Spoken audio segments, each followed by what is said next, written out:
दोस्तों, आज की कहानी है सासू माँ। मैं किसी का झूठा खाना नहीं खाऊंगी। चलो दोस्तों, कहानी को शुरू करते हैं। कल बड़ा ही अजीब सा लगा जब मेरी सहेली प्रज्ञा ऐसे मुंह सिकोड़ते हुए कहा, यार अगले हफ्ते सास आ रही है, 15 दिन रुकेगी। मैंने मुस्कुराते हुए बोला, क्या हुआ, 15 दिन ही तो रुकेगी, इसमें इतनी परेशान होने वाली क्या बात है। उसने फिर से जवाब दिया, अरे यार तुम नहीं समझोगी। पर मैं क्यों नहीं समझूंगी, आखिर मैं भी तो किसी की बहू हूँ। मुझे थोड़ा अजीब तो लगा कि इतना क्या परेशान होना, 15 दिन की तो बात है, कौन सा वो हमेशा रहने वाली है जो ये इतना परेशान है। और अगर वो हमेशा भी रहे तो क्या हुआ, उनके बेटे का घर है तो उनका भी तो घर हुआ, जब तक मर्जी हो तब तक रहे। पर यह कहानी सिर्फ उनकी ही नहीं थी, हर बहू की होती है जब उसे पता चलता है कि उसकी सास उसके यहाँ रहने आने वाली है। मैंने अक्सर अपनी काफी सहेलियों को ऐसे ही बोलते देखा है, पर क्यों ये पता नहीं। क्या हमें एकल परिवार में रहने की आदत हो जाती है, या इसलिए कि हमें सब कुछ अपने तरीके से करने की आदत हो जाती है इसलिए, और उसमें किसी की दखल अंदाजी पसंद नहीं आती। नहीं, ऐसा नहीं है।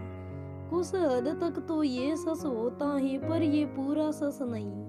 हमारे देश में कुछ रिश्तों को थोड़ा कॉम्प्लिकेटेड बना दिया गया है, खासकर इस ससुराली रिश्तों को, जैसे सास बहू का रिश्ता, ननंद भाभी का रिश्ता, देवरानी जेठानी का रिश्ता आदि। इन रिश्तों का नाम लेने से ही सब घबराने लगते हैं, क्योंकि हमारे देश में सबका रोल फिक्स होता है। सास है तो सताएगी, ननंद है तो सुगली ही करेगी, जेठानी है तो हुक्म ही करेगी। कोई अपने रोल से दागाबाजी नहीं करता। पर कभी सोचा है कि हम थोड़ी दागाबाजी करके तो देखें, अपने रोल से चारों तरफ खुशियां ही खुशियां फैल जाएगी। लोग प्रज्ञा की तरह सास के आने से मुंह नाक नहीं सिकोड़ पाएंगे, और ननंद के आने से लोगों को टेंशन नहीं होगी। क्या कोई सास माँ नहीं बन सकती, और ननंदियाँ जेठानी बहनियाँ सहेली नहीं बन सकती, और बहू बेटी नहीं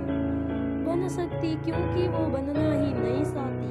वो अपने रोल में इतना घुसी जाती है कि उन्हें उस रोल को छोड़ना अपनी शान के खिलाफ लगता है। उन्हें लगता है कि मैं अगर सास से माँ बन गई या बहू से बेटी बन गई तो लोग उसका मजाक बना देंगे। यूँ तो प्रज्ञा की सास अक्सर ही आती थी, पर प्रज्ञा को कभी खुश नहीं होती थी, क्योंकि उसकी सास ने कभी भी अपनी बहू के सर पर हाथ नहीं फेरा, हमेशा उसकी तकलीफ को नजरअंदाज किया। वो जब भी आती तो भंग्या और उसके पति में झगड़े होने शुरू हो जाती, क्योंकि वो अपने सास के रोल में ही रहना चाहती थी। सारा दिन प्रज्ञा को बस किसी न किसी काम में उलझा कर रखती थी। जब शाम को प्रज्ञा का पति घर आए तो उससे पूरे दिन की शिकायत लेकर बैठ जाती कि आज प्रज्ञा ने तो ये नहीं किया, वो नहीं किया, फोन पर कितनी मिनट बात किया, सारा दिन उसके पीछे पीछे लगी रहती, अभी ये काम नहीं हुआ, वो नहीं हुआ। हर छोटी छोटी बातों को लेकर बवाल मचा देती। एक बार तो हद ही हो गई, जब भी प्रज्ञा के पति अपनी प्लेट पर खाने के बाद कुछ भी छोड़ती, उसकी सास बोलती, प्रज्ञा तो खा ले इसे, चाहे वो नाश्ता हो या खाना। एक दो बार तो प्रज्ञा ने संकोच वंश खा लिया, पर ये क्या, अब तो ये रोज की बात हो गई। जो कुछ भी प्लेट में बसा कुसा होता तो उसे थमा देती। ये सब प्रज्ञा को अच्छा नहीं लगता। एक बार उसने कहा भी कि मम्मी जी, मुझे झूठा खाना पसंद नहीं है, मैं नहीं खाऊंगी। तब उसकी सास ने ये रीजन भी दे दिया कि बहू पति का बसा कुसा खाने से प्यार बढ़ता है, दोनों के बीच में भी खाया करती थी। प्रज्ञा ने जवाब तो नहीं दिया, पर उसे ये बात पसंद नहीं आई, और न ही उसके पति को। एक दिन तो और भी हद हो गई, जब प्रज्ञा के पति ने प्रज्ञा से चाय बनवाई और पीना भूल गए। जब उन्हें याद आया तो उन्होंने बर्ग्या से उसे गर्म करने को कहा तो उसकी सास ने उसे झट से कहा, बर्ग्या ये साई बहुत देर से बनी रखी है, खराब हो गई होगी, इसे गर्म करके तू पी ले, इसे दूसरी बनवा कर दे दे। इस बार तो बर्ग्या के पति भी हल्के बक्के रह गए। उसने अपनी मम्मी को डांटते हुए बोला, क्यों पी ले जब ये साए खराब हो गई हैं, तो क्या वो घर की नौकरानी है जिस साए को तू मुझे पीने से मना कर रही हो? क्योंकि वो काफी देर से बनी हुई रखी है, इसलिए कि मैं तुम्हारा बेटा हूँ और वो पी ले क्योंकि वो बहू है। तब बर्ग्या ने धीरे से बोला, हम अपनी काम वाली को भी घर के सदस्य की तरह ही रखते हैं, खराब हुआ सामान मैं कभी नहीं देती हूँ उसे। आखिर वो भी तो हमारी तरह इंसान है, सारा दिन हमारी सेवा करती है। उन्होंने ऐसा इसलिए बोला क्योंकि वो अपने सास के रोल से बाहर नहीं निकलना चाहती थी। उनकी नजर में बर्ग्या घर की बहू थी जिसका फर्ज था सारा दिन सबका ख्याल रखना था, पर उसका ख्याल रखने वाला कौन है? हमेशा मैंने कुछ सासों को बोलते हुए सुना है कि मैं जब बहू थी तो इतना काम करती थी, ऐसे करती थी, वैसे करती थी। हमारे जमाने में तो सब इतने कठिन होते थे, हम लोगों ने तो तुम बहुओं को बहुत आजादी दी है, पर क्या आपने हमें समय के साथ आजादी दी है?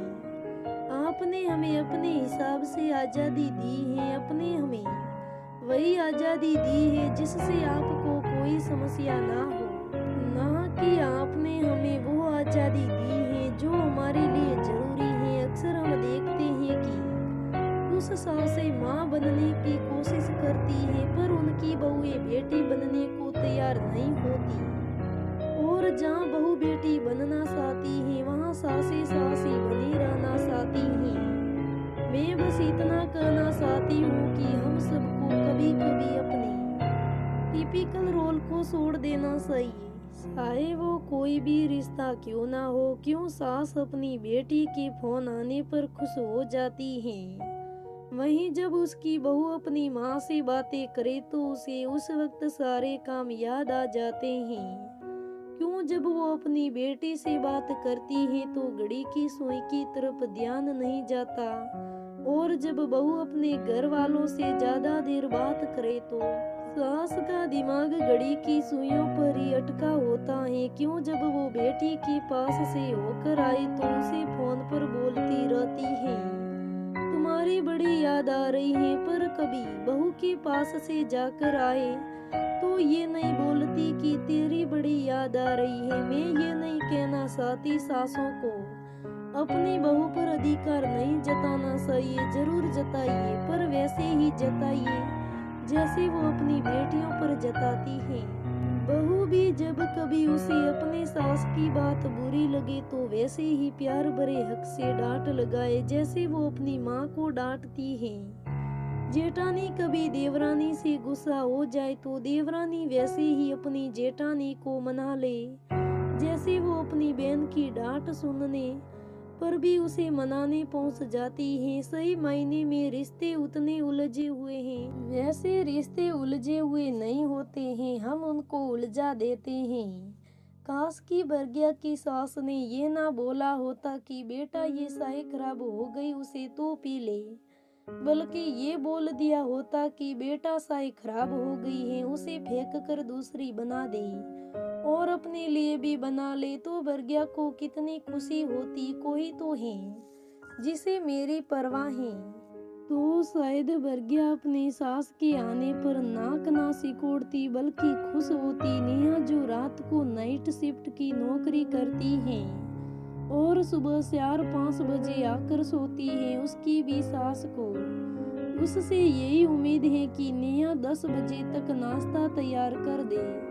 कैसे कर सकती है वो 10 बजे नाश्ता तैयार? क्या उसकी सास को ये नहीं समझना चाहिए कि उसके लिए सोना भी तो जरूरी है? नाश्ता तो वो खुद भी बना सकती है क्योंकि वो भी शारीरिक रूप से स्वस्थ है। ऐसे समय में उन्हें नेहा को उसके टाइम के हिसाब से काम समझा देना चाहिए, क्योंकि वो अगर नौकरी कर रही है तो वो सिर्फ अपने लिए नहीं, पूरे घर की जरूरतों को पूरा करने के लिए कर रही है। क्या नेहा की माँ होती तो वो अपनी बेटी के साथ ऐसा व्यवहार करती। मैं किसी का पक्ष नहीं ले रही हूँ, ना किसी सास का ना किसी बहू का।